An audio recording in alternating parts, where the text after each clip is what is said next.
Hello everyone and welcome to chapter 2.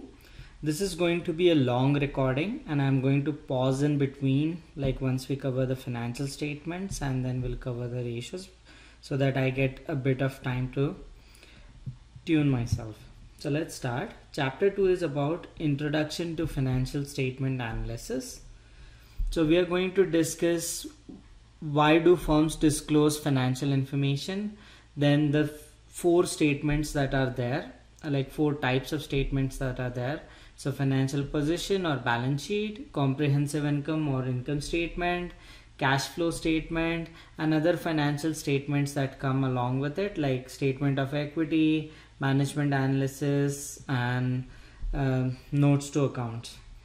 Apart from that, we'll also discuss about financial statement analysis, how to analyze the financial statements given to you by using ratios, and how to compare and contrast how the company is doing.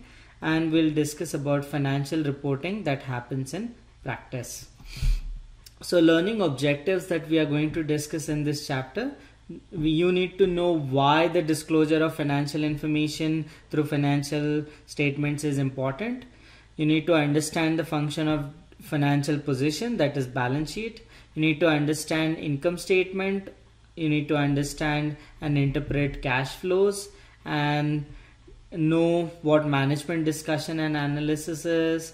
Use financial information to calculate different ratios and also interpret and compare those ratios, and understand how, because of different frauds that have happened in past, how different regulations have come about. So what are financial statements? Financial statements are accounting reports issued periodically to present the past information and snapshot of firm's assets and financing of those assets. So what does this statement means? We have discussed in last class that there is separation between people who own firms and people who manage firms. So investors own firms and managers, the management team manages it. So there should be a communication mechanism between managers on how the company is doing with investors. So that communication mechanism is financial statements. So managers are obligated to give financial statement out to investors either quarterly, yearly, or on significant changes to the business. Investors, financial analysts, managers, and other interested parties such as creditors rely on financial statements to obtain information about a company. Canadian public companies are required to file these. Okay, so there is a difference between how Canadian system works and how American system works. In America, there is a federal regulator called as SEC. In Canada, we do not have a federal regulator. Our regulations are provincial. So in America, the companies out there file it directly with the SEC. In Canada, they file it with the provincial regulators. But the provincial regulators collate all the information on a platform called as SEDAR. So Canadian public companies are required to file these reports, financial reports, with the provincial security commissions. Canadian companies' filings can be accessed electronically at www.sedar.com. So any company's report you want, which is a Canadian firm, you can download it on SEDAR. The annual report with financial statement must be sent to shareholders each year. And along with that, the province regulations also mandated to file it quarterly. Now, how are the accounting statements prepared? How are the financial statements prepared? So there are two ways to do it. One is generally accepted accounting principles, GAAP, right? US GAAP, or the other way is to use IFRS. Now, earlier, each country used to have its own accounting standards. But because of global companies, it became a bit of an headache. Because if a company has operations in Canada as well as United States as well as, let's say, Nigeria, then it has to make accounting statement based on Canadian, American as well as Nigerian accounting standards. So it becomes very cumbersome. So to simplify it, most countries except United States moved it into moved into a common architecture called as IFRS. So IFRS is a common architecture, but United States still follows its own accounting standard called as US GAAP. So generally accepted accounting principles, IFRS or GAAP, provide a framework which includes common set of rules and standards for public companies to use when they prepare financial reports in order to make them understand and accurate. This standardization also makes it easier to compare financial results of different firms. Corporations are required to hire an auditor to check the financial statements, ensure they are prepared according to GAAP, whatever US GAAP they are following or IFRS they are following, and provide evidence that information is reliable. So an auditor, once the financial statements are prepared, the auditor reviews it and he gives his signature. So he validates that those are prepared according to GAAP and they are reliable.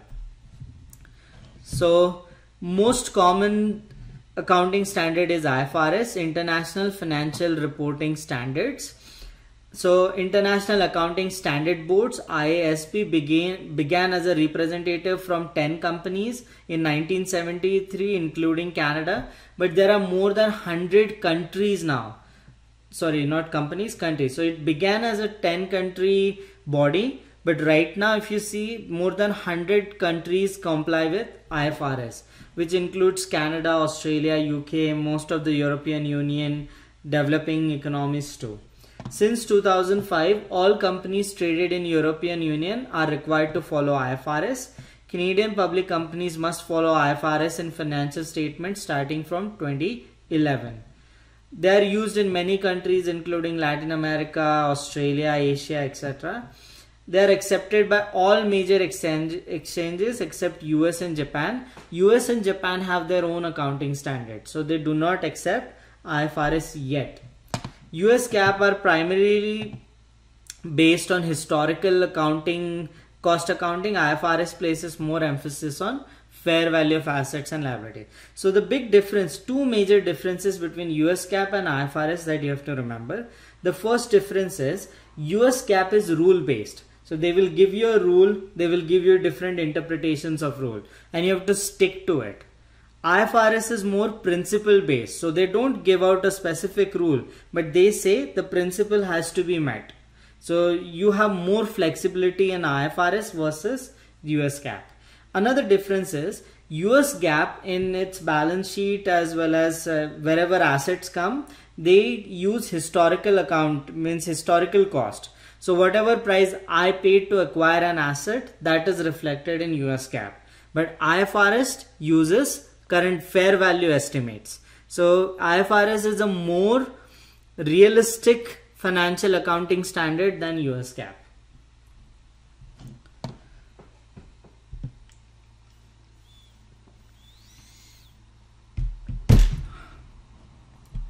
Next one is the first financial statements that we are going to discuss is called as the balance sheet.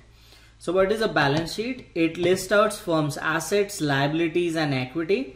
So what are assets? Whatever the firm owns is its assets. So it includes cash. So cash or marketable securities that can be converted into cash very quick. That is cash. Inventory. Inventory is whatever raw material, whatever processed, in process as well as processed goods you have that are part of your sales, part of your business. Property, plant and equipment. So fixed assets that you have, maybe a factory, it is located on some property, then maybe office space and sales force, etc. Sales space, etc. And any other investment the company has made. Assets also include things like patents, copyrights, goodwill.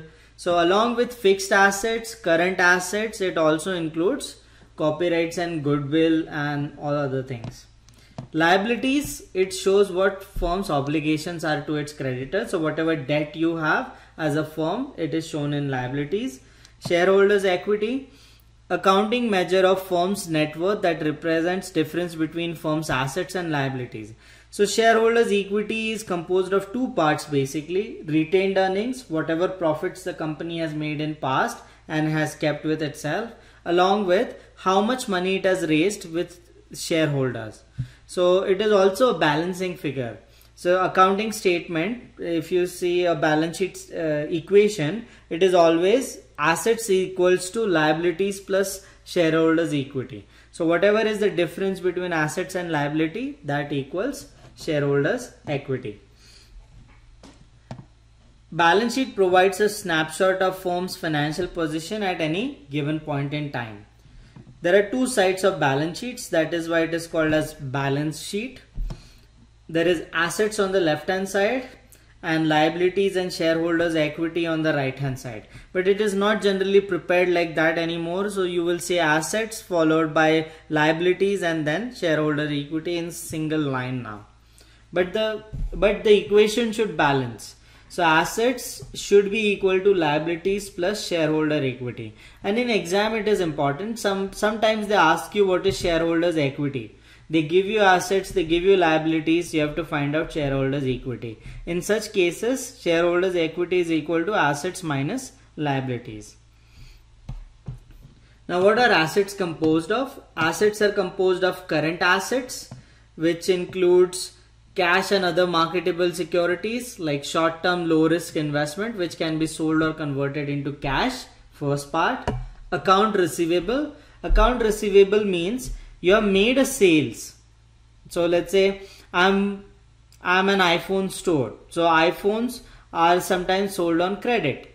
So Apple is selling you an iPhone. So you have actually purchased it, but you are going to pay it in installments.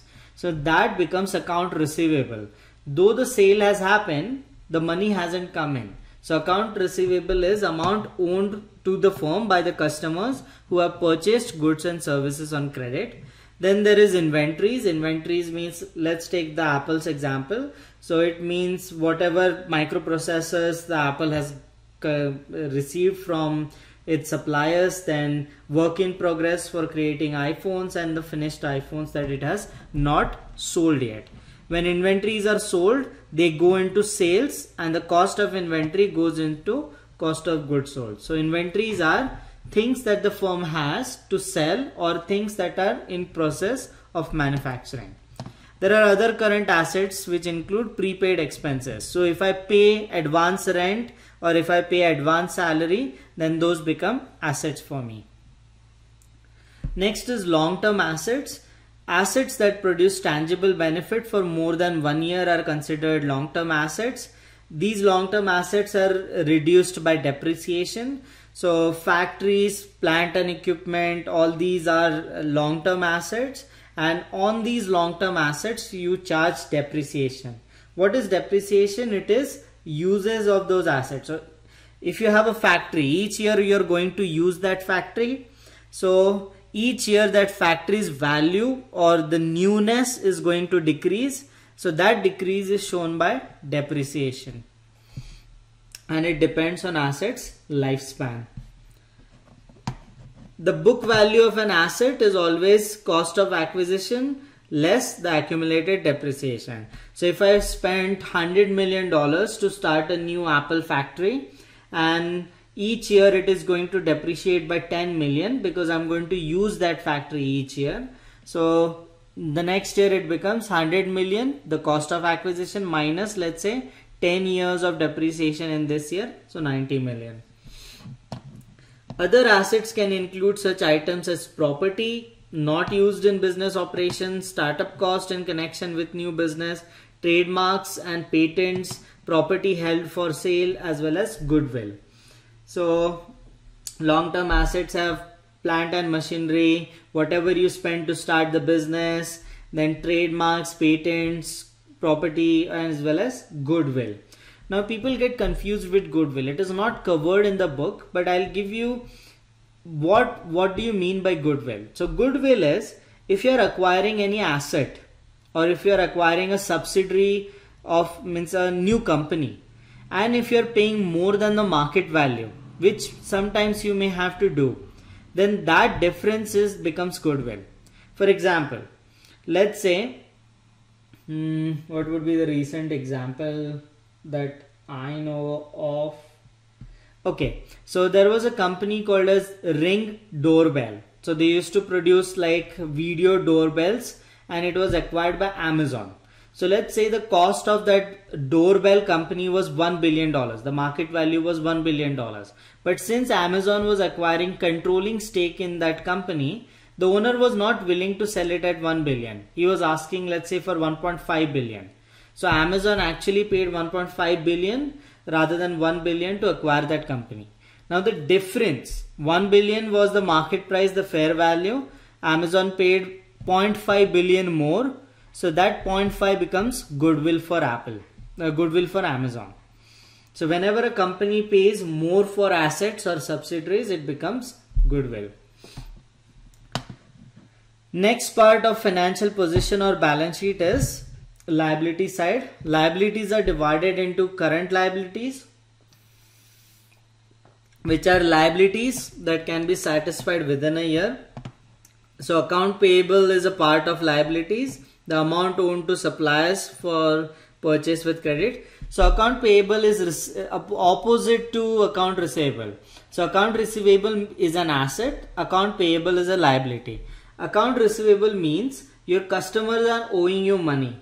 Account payable means you haven't paid back your suppliers.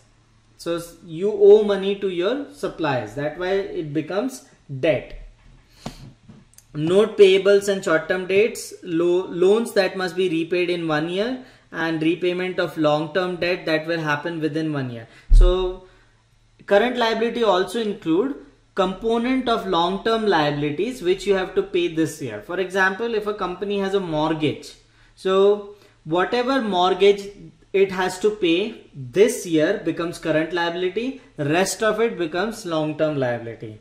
It also includes accrual items such as salaries or taxes that haven't been paid but have been incurred, or also called as deferred or unearned revenue. Now there is a concept of working capital. What is working capital? Working capital is current assets that we have discussed minus current liabilities. That is working capital. And as a financial manager, you need to really focus on working capital, because one of your jobs is to ensure that company never runs out of working capital. What does that mean? If you have more current liabilities, you have many outstanding bills, but you do not have money, current assets to pay them, then you may have to close down the business. That's why having positive value in working capital is one of the crucial roles of a finance manager. Then long-term liabilities, liabilities that can extend beyond 1 year. These are called as long-term liabilities, like loan or debt obligations that are maturing beyond a year.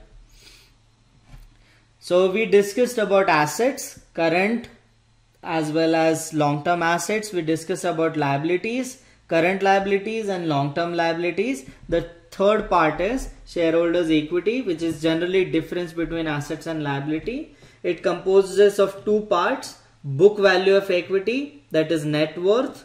So net worth of the company from accounting perspective. So we have discussed this. True value of assets may be different from book value. So you have to always remember, whatever book value of equity that is shown in shareholders' equity, that is money raised by the company from shareholders. That does not reflect the current value. For example, when Tesla's IPO came in, it was around 10-15 bucks, let's say. But right now Tesla's price, adjusted price per share, is over $2,000. So book value will reflect that 15 bucks. Book value will not reflect that $2,000 the current price is. So always remember that book value is whatever money the company has raised from shareholders. But market capitalization is the current value, which is market price per share into number of share. It does not depend on historical cost. So market capitalization is a better representation of what the value is rather than book value. But book value has significance. Book value of a firm, that is whatever is left after paying liabilities out of assets, is the worst case value. So if Tesla closes down, what a shareholder would receive is the book value. It is not the market value. So the example that is given in the book, Global, that is the company that they are discussing in the book, has around 3.6 million outstanding shares, and which are traded at $10 per share. So what is global market capitalization? Market cap is always outstanding shares multiplied by share price. So 3.6 million into $10, that is 36 million, is the market cap of Global. Okay, so this is what they are discussing. Market cap is equal to share price multiplied by shares outstanding. So book value is bottom on the right hand side of the position. So book value mentioned in the book is around 22 million. The market cap is 36 million. So you can see, generally if the company is performing well, the market cap will always be more than book value. So if you want to see that, let's check it out. So if you see Walmart, if you go to balance sheet,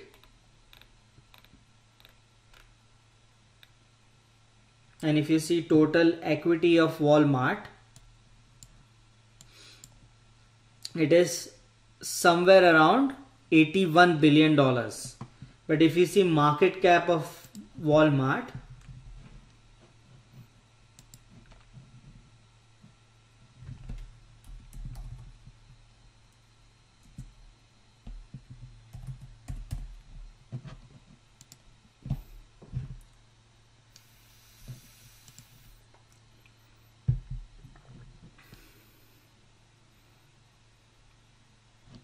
market cap is around $400 billion. So there is a significant difference between market cap and book value, because people are interested in Walmart. They think it's a well-run business. That's why they are paying more than what the company has raised. Company's worth. So book value in a well-run company market value in a well-run company is always more than book value. So Global must have sources of value that do not appear in statements of financial position. That is because book value doesn't capture potential growth opportunities, quality of management team, quality of employees, relationship with suppliers, brand image, etc. That is not captured in book value. So book value of a firm is not a good estimate of its true value as an ongoing firm, but sometimes can be used as an estimate of liquidation. So when the company if Walmart closes down, right, business is shut, all the shareholders would be paid book value. That is $81 billion would be distributed with the shareholders. You would never get $400 billion. That's the current market cap. So book value is also called as worst case or liquidation value. From the firm's financial statement of position, it is possible to access the firm's value, its leverage, and short-term cash needs. So what is leverage? They have highlighted.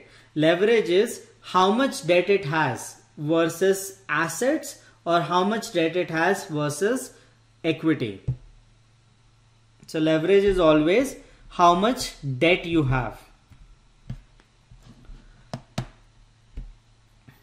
So once again, book value is not a good estimate because it's a liquidation value. An inaccurate assessment of actual value of the firm's equity, if you consider only book value, often differs substantially from the amount the investors are willing to pay. So you can actually calculate this. So market to book value is how much are you paying above market. So it is market value of the equity divided by book value of the equity, also called as price to book or PB ratio.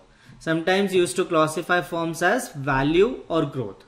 So if you see, I'll open Excel and we'll do it for Walmart.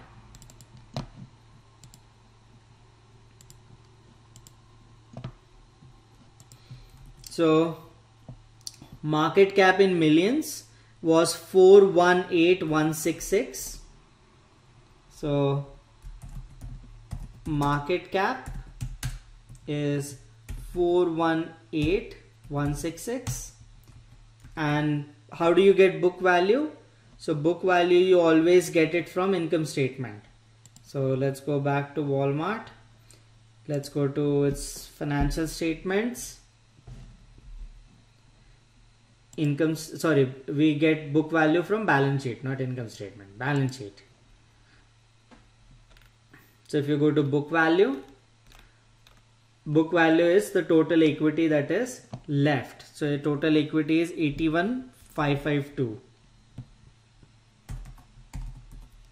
So if you calculate market to book value or price by book value ratio, it will come to 5.12. So market is paying $5 for every $1 of book value. That is what it means. Now if you see it for Amazon, it will be substantially higher because there are more growth opportunities in Amazon versus Walmart. If we go to Amazon, Amazon's market cap is 1768 billion.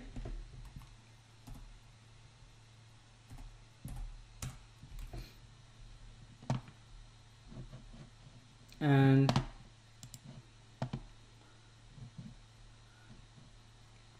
its financial analysis, if we look at the income statement, sorry, balance sheet,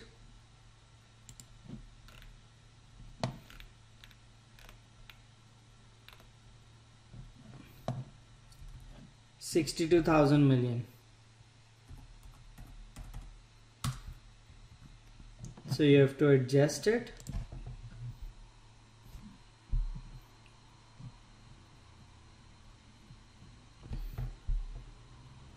Because it's in billions.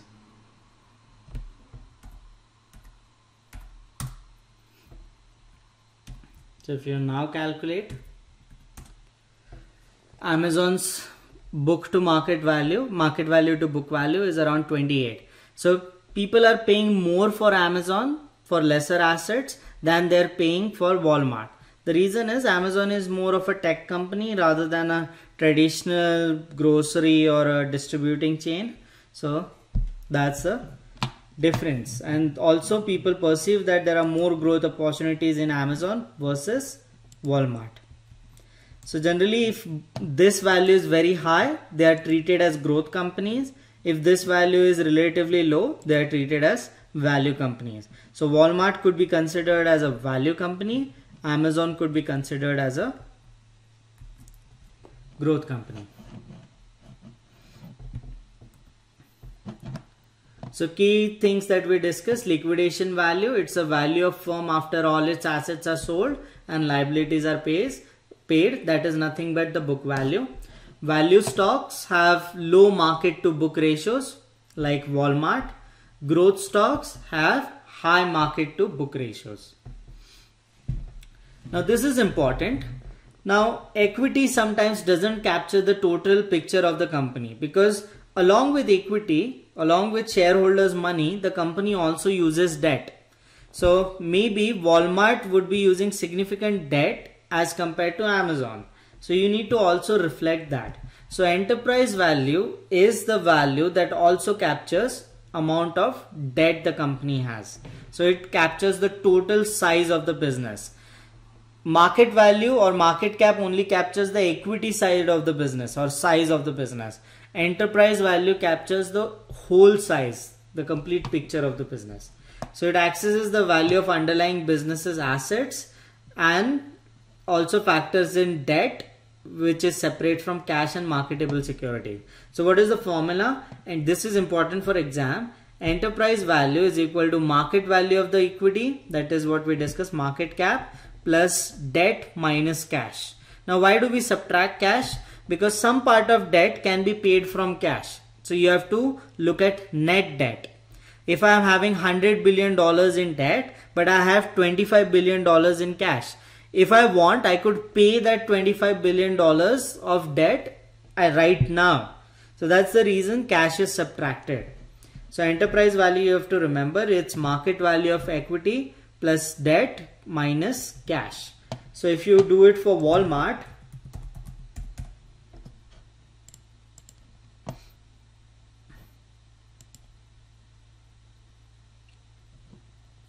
So market value we saw, market cap is 418,506 million.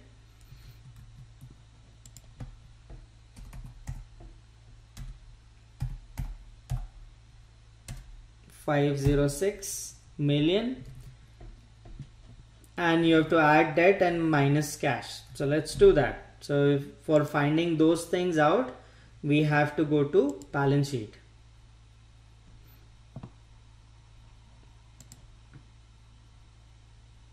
So we consider total debt, total liabilities, it's 154,973. So 154,973. I'll zoom it a bit. So this was market cap, this was total debt,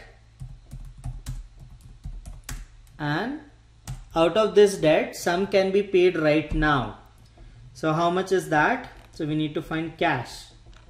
So cash comes in assets. So total cash and cash equivalents are 9,465.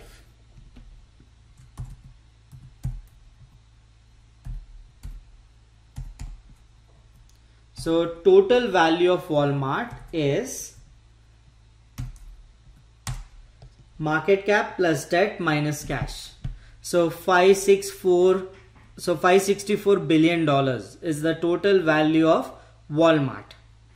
Now why is this important? Because if anyone is acquiring Walmart, what would they do? They will buy out all the shareholders. So they will give this whatever the market price of share is to all the shareholders. They will have to pay off the debt. So they will pay off debt from of Walmart, but they will get some cash to pay off that debt from Walmart. So enterprise value is also the selling price of a firm. So if a firm wants to sell itself, it will get this much by any potential buyer. So they have given an example. So BCE had a share price of $56.5, 901 million outstanding. Market to book value was 2.61. Debt to equity was 1.42, and cash they have given. So you have to find out what is company's market cap and what is enterprise value. So just I'll pause the video, try to do it on your own, and then see the solutions. Now market cap is very straightforward. Market cap is share price multiplied by outstanding shares. So it is 56.5 into 901 million. So 56.50 into 901 million, that will be market cap. But for enterprise value, you need market cap, which you already have, but you need debt and you need cash. Cash you have, you don't have debt. So you have to compute debt. But what have they given? They have given market to book value. So from market value, you can find book value, and then you are given debt to equity ratio. So I'm going to open Excel and do it and explain it there. And this will be important. This can be asked in the exam. So I'll zoom in a bit. So market cap is very straightforward. To calculate market cap, you just multiply shares into million. So shares price into number of shares outstanding. So 901. So this is the market cap. Now to find enterprise value, you need debt and you need cash, because it is market price, market cap plus debt minus cash. Debt they haven't given, but cash they have given 600. So you have to find debt, but they have given two ratios. They have given ratios of market to book value. So they have given market cap divided by book value. So you know what is market cap, you know what this ratio is. So can you calculate book value? Yes. So market cap to book value ratio for this firm is 2.61. So book value, if you just do it on paper, it will be more easier for you. Book value of equity, market cap, you know, so let's put it in formula so that it's easier. 50906 is the market cap, we know that. Book value we don't know, book value of equity, but we know this ratio is 2.61. So if you cross multiply, book value will be, book value of equity will be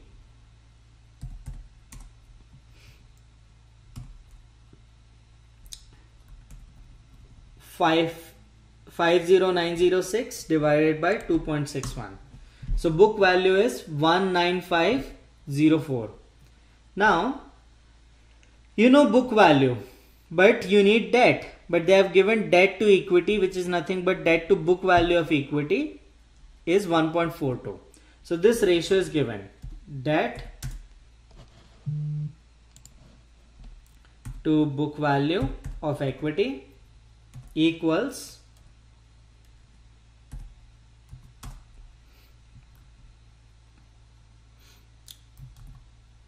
1.42. So you need debt. Do you have book value? Yes. So debt you don't know. Book value you know, it's 19504. And this ratio you know, it is 1.42. So if you solve it, it will be 1.42 multiplied by 19504. So this is debt. So now you know market price, you know debt, you know cash. You need to find enterprise value. So it is market cap plus debt minus cash.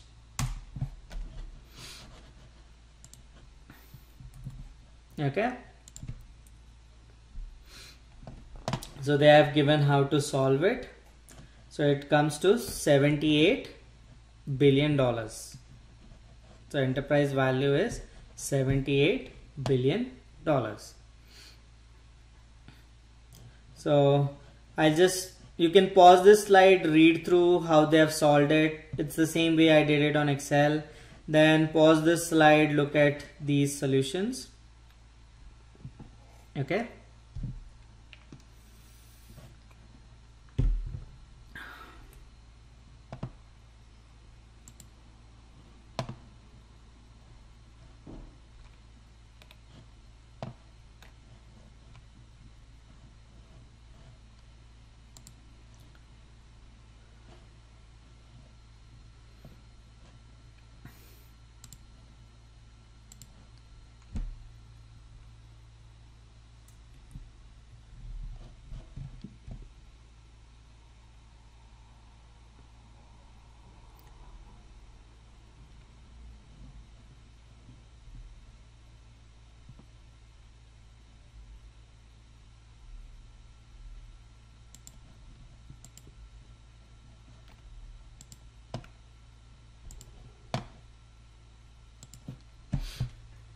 So let's start with statement of comprehensive income. Under RFRS, the statement of comprehensive income includes, okay, so I'm ending this video. I'll do it in do the second part as the comprehensive income statement.